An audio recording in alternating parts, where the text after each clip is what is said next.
रचनाकार ओम प्रकाश वाल्मीकि। रचना जूठन। ओम प्रकाश वाल्मीकि की आत्मकथा जूठन का एक अंश यहाँ पाठ रूप में संकलित है। ओम प्रकाश वाल्मीकि हिंदी में दलित आंदोलन से जुड़े एक महत्वपूर्ण रचनाकार हैं। एक रोज़ हेडमास्टर कलीराम ने अपने कमरे में बुलाकर पूछा, क्या नाम है बे? ओम प्रकाश। मैंने डरते डरते धीमे स्वर में अपना नाम बताया। हेडमास्टर को देखते ही बच्चे सहम जाते। पूरे स्कूल में उनकी दहशत थी। चूहड़े का है? हेडमास्टर का दूसरा सवाल उछला। जी। ठीक है, वह जो सामने शीशम का पेड़ खड़ा है उस पर चढ़ जा और टहनियाँ तोड़ के झाड़ू बना ले। पत्तों वाली झाड़ू बनाना, और पूरे स्कूल को ऐसा चमका दे जैसा सीसा। तेरे तो यूँ खानदानी काम है। जा फटाफट लग जा काम पे। हेडमास्टर के आदेश पर मैंने कमरे बरामदे साफ कर दिए। तभी वे खुद चलकर आए और बोले, इसके बाद मैदान भी साफ कर दे। लंबा चौड़ा मैदान मेरे वजूद से कई गुना बड़ा था, जिसे साफ करने में मेरी कमर दर्द करने लगी थी। धूल से चेहरा सिर अट गया था, मुंह के भीतर धूल घुस गई थी। मेरी कक्षा में बाकी बच्चे पढ़ रहे थे और मैं झाड़ू लगा रहा था। हेडमास्टर अपने कमरे में बैठे थे, लेकिन निगाह मुझ पर टिकी हुई थी। पानी पीने तक की इजाज़त नहीं थी। पूरा दिन मैं झाड़ू लगाता रहा। तमाम अनुभवों के बीच कभी इतना काम नहीं किया था। वैसे भी घर में भाइयों का मैं लाडला था। दूसरे दिन स्कूल पहुंचा, जाते ही हेडमास्टर ने फिर झाड़ू के काम पर लगा दिया। पूरे दिन झाड़ू ही देता रहा। मन में एक तसल्ली थी कि कल से कक्षा में बैठ जाऊंगा। तीसरे दिन मैं कक्षा में चुपचाप जाकर बैठ गया। थोड़ी देर बाद उनकी दहाड़ सुनाई दी। उनकी दहाड़ सुनकर मैं थर-थर कांपने लगा था। एक त्यागी लड़के ने चिल्लाकर कहा, मास्टर साहब, वो बैठा है कोने में। हेडमास्टर ने लपककर मेरी गर्दन दबोच ली। उनकी उंगलियों का दबाव मेरी गर्दन पर बढ़ रहा था, जैसे कोई भेड़िया बकरी के बच्चे को दबोचकर उठा लेता है। कक्षा से बाहर खींचकर उसने मुझे बरामदे में ला पटका। चीख कर बोले, जा लगा पूरे मैदान में झाड़ू। भयभीत होकर मैंने 3 दिन पुरानी वही शीशम की झाड़ू उठा ली। मेरी तरह ही उसके पत्ते सूख कर झड़ने लगे थे। सिर्फ बची थी पतली पतली टहनियाँ। मेरी आंखों से आंसू बहने लगे। रोते रोते मैदान में झाड़ू लगाने लगा। स्कूल के कमरे की खिड़की दरवाजों से मास्टरों और लड़कों की आंखें छिप छिप कर तमाशा देख रही थी। मेरा रोम रोम यातना की गहरी खाई में लगातार गिर रहा था। मेरे पिताजी अचानक स्कूल के पास से गुजरे। मुझे स्कूल के मैदान में झाड़ू लगाता देखकर ठिठक गए। बाहर से ही आवाज़ देकर बोले, मुंशी जी, यो क्या कर रहा है? वे प्यार से मुझे मुंशी जी कहा करते थे। उन्हें देखकर मैं फुफक पड़ा। वे स्कूल के मैदान में मेरे पास आ गए। मुझे रोता देखकर बोले, मुंशी जी, रोते क्यों हो? ठीक से बोल, क्या हुआ है? मेरी हिचकियाँ बंद गई थी। हिचक हिचक कर पूरी बात पिताजी को बता दी कि 3 दिन से रोज़ झाड़ू लगवा रही हैं, कक्षा में पढ़ने भी नहीं देते। पिताजी ने मेरे हाथ से झाड़ू छीन कर दूर फेंक दी। उनकी आंखों में आग की गर्मी उतर आई थी। हमेशा दूसरों के सामने कमान बने रहने वाले पिताजी की लंबी लंबी घनी मूछें गुस्से से फड़फड़ाने लगी थी। चीखने लगे, कौन सा मास्टर है वो जो मेरे लड़के से झाड़ू लगवावेगा? पिताजी की आवाज़ पूरे स्कूल में गूंज गई थी, जिसे सुनकर हेडमास्टर सहित सभी मास्टर बाहर आ गए थे। कलीराम हेडमास्टर ने गाली देकर मेरे पिताजी को धमकाया, लेकिन पिताजी पर धमकी का कोई असर नहीं हुआ। उस रोज़ जिस साहस और हौसले से पिताजी ने हेडमास्टर का सामना किया, मैं उसे कभी भूल नहीं पाया। दूसरा अंश। मेरी माँ मेहनत मजदूरी के साथ साथ 8-10 तगाओं हिंदू मुसलमानों के घर तथा घेर मर्दों का बैठक खाना और मवेशियों को बांधने की जगह में साफ सफाई का काम करती थी। इस काम में मेरी बहन, बड़ी भाभी तथा जसवीर और जनीसर, 2 भाई, माँ का हाथ बटाते थे। बड़ा भाई सुखवीर तगाओं के यहाँ वार्षिक नौकर की तरह काम करता था। प्रत्येक तगा के घर में 10 से 15 मवेशी, गाय, भैंस और बैल सामान्य बात थी। उनका गोबर उठाकर गांव से बाहर कुर्डियों पर जा या उपले बनाने की जगह पर डालना पड़ता था। प्रत्येक घेर में हर रोज 5-6 टोकरे गोबर निकलता था। सर्दी के महीनों में यह काम बहुत ही कष्टदायक होता था। गाय, बैल और भैंस को सर्दी में से बचाने के लिए बड़े बड़े दालानों में बांधा जाता था, जिनमें गन्ने की सूखी पाती या फूस बिछा होता था। रात भर जानवरों का गोबर और मूत्र उसी दालान में फैलता रहता था। 10-15 दिनों बाद एक बार पाती बदली जाती थी या उसके ऊपर सूखी पाती बिछा दी जाती थी। इतने दिनों में दालानों में भारी दुर्गंध से गोबर ढूंढ ढूंढ कर निकालना बहुत तकलीफदेह होता था। दुर्गंध से सिर भरना जाता था। इन सब कामों के बदले में मिलता था 2 जानवर पीछे फसल के समय 5 सेर अनाज, यानी लगभग 2.5 किलो अनाज। 10 मवेशी वाले घर से साल भर में 25 सेर 12-13 किलो अनाज। दोपहर के समय हर घर से बची कुची रोटी, जो खास तौर पर चूड़ों को देने के लिए आटे में भूसी मिलाकर बनाई जाती थी। कभी कभी जूठन भी भंगन की टोकरी में डाल दी जाती थी। शादी ब्याह के मौक़ों पर जब मेहमान या बाराती खाना खा रहे होते थे, तो चूड़े दरवाजे के बाहर बड़े बड़े टोकरे लेकर बैठे रहते थे। बारात के खाना खा चुकने पर झूठी पत्तलें उन टोकरों में डाल दी जाती थी, जिन्हें घर ले जाकर वे जूठन इकट्ठा कर लेते थे। पूरी के बचे कुचे टुकड़े, एक आध मिठाई का टुकड़ा या थोड़ी बहुत सब्जी पत्तल पर पाकर बाँछें खिल जाती थी। जिस बारात की पत्तलों से जूठन कम उतरती थी, कहा जाता था कि भुक्खड़ लोग आ गए हैं, सारा चट गर गए हैं। अक्सर ऐसे मौक़ों पर बड़े बूढ़े ऐसी बारातों का जिक्र बहुत रोमांचक लहजे में सुनाया करते थे कि उस बारात से इतनी जूठन आई कि महीनों खाते रहे।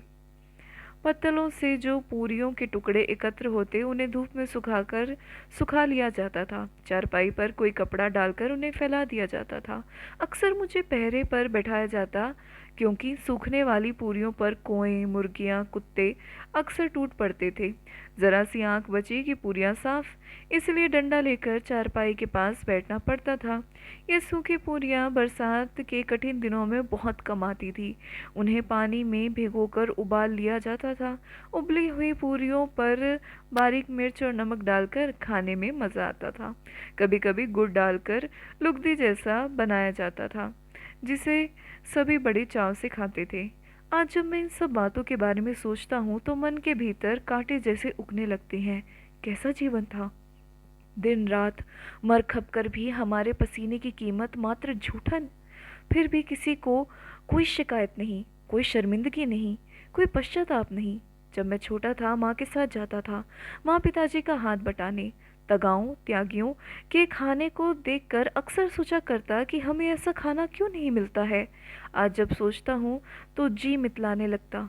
अभी पिछले वर्ष मेरे निवास पर सुखदेव सिंह त्यागी का पोता सुरेंद्र सिंह आया था, किसी इंटरव्यू के सिलसिले में।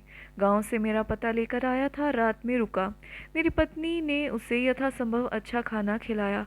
खाना खाते खाते वह बोला, भाभी जी, आपके हाथ का खाना तो बहुत जायकेदार है। हमारे घर में तो कोई भी ऐसा खाना नहीं बना सकता है। उसकी बात सुनकर मेरी पत्नी तो खुश हुई, लेकिन मैं काफ़ी देर तक विचलित रहा। बचपन की घटनाएं स्मृति का दरवाज़ा खटखटाने लगी।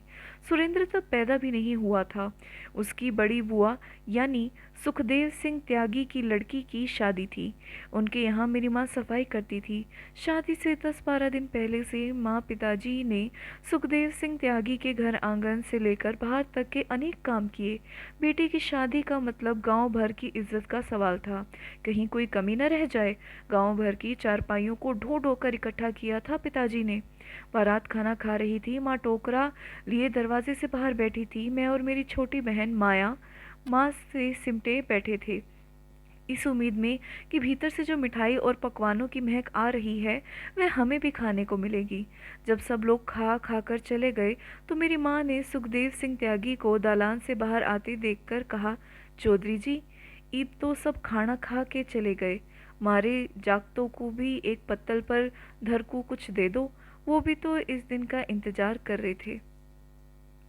सुखदेव सिंह ने झूठी पत्तलों से भरे टोकरे की तरफ इशारा करके कहा, टोकरा भर के जो जूठन ले जा रही है, ऊपर से जागतों के लिए खाना मांग रही है।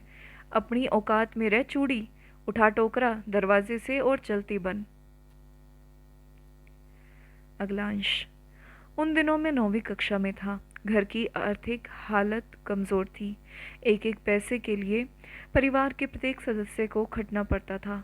मेरे पास पाठ्य पुस्तकें हमेशा कम रहती थी। दोस्तों से मांग कर काम चलाना पड़ता था।